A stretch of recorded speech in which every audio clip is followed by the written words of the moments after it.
Hello, আসসালামু আলাইকুম। সকাল খামার ফরিদ থেকে ইউটিউব চ্যানেল থেকে ছোট্ট একটা শর্ট ভিডিও নিয়ে চলে আসলাম। তো এখন হচ্ছে দুপুর। তো প্রচণ্ড পরিমাণে গরম আসলে। তো এই গরমের মধ্যে হচ্ছে মুরগিকে তাড়াই দিবেন। তো মুরগি কিন্তু গরমের মধ্যে অসুস্থ হয়ে যাবে যদি মুরগিকে তাড়ায় ফাঁকা না করে দেন। মুরগিগুলা বেশি বেশি তাড়াবেন। তো তাড়াইলে কিন্তু মুরগিগুলা একটু হলে ভালো থাকবে, সুস্থ থাকবে। আজকে প্রচুর পরিমাণে রোদ উঠছে। এই প্রচণ্ড রোদে কিন্তু ওয়েদারটা কিন্তু খুবই খারাপ বলা চলে।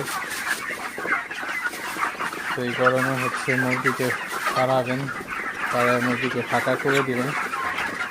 যত ফাঁকা হবে মুরগিগুলো তত ভালো থাকবে, সুস্থ থাকবে।